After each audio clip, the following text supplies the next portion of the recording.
What's up, family? Welcome back to the Stop Sinking Show, where we go from struggle to flow.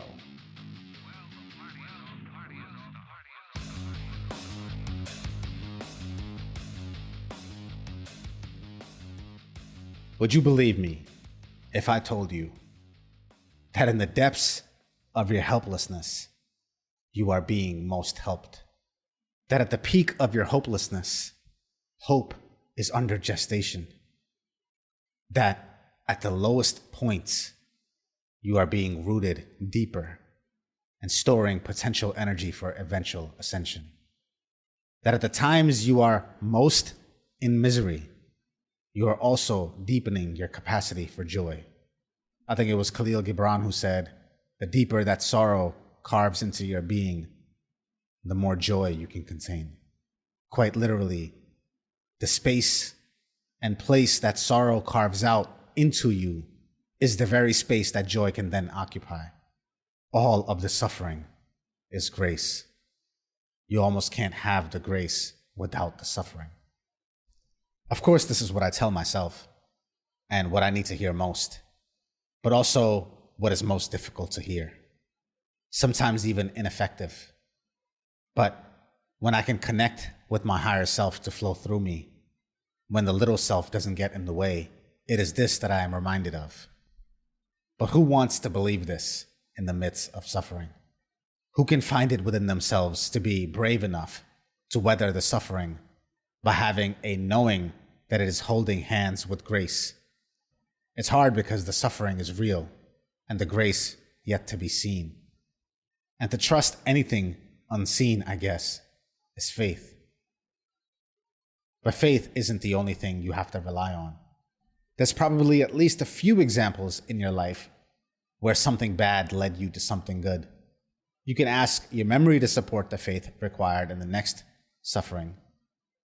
But even that falls short sometimes because every new thing makes you feel like the old thing doesn't apply, that you don't have the same capacity anymore, that it was different then. So where memory fails leads you back to faith.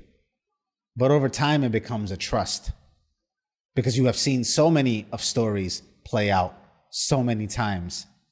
And even if there is no grace to be found, your handling of suffering gracefully becomes the grace itself. And another story then to tell of how you can. The thing about suffering that I realize the most is that we need suffering to awaken us to the fact that we are more than our suffering.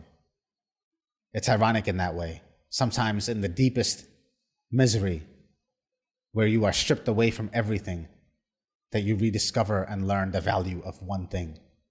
And in that you realize you are not your suffering. You are not the one that suffers. The idea of you suffers. All the concepts of you suffer. All the history and mystery and expectations that suffer. Without those, there isn't a you there to suffer. And what would suffer?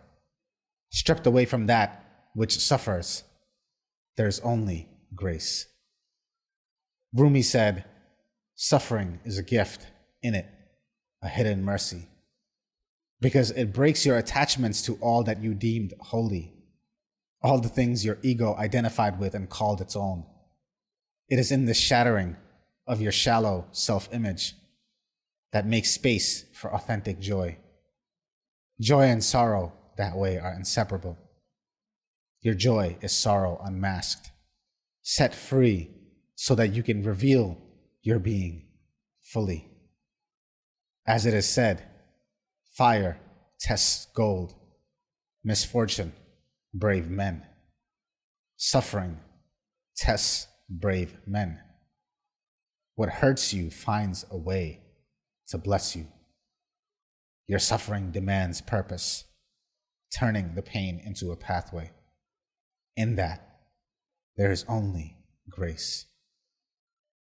I love you, family. Stay true always. I see you on the next show.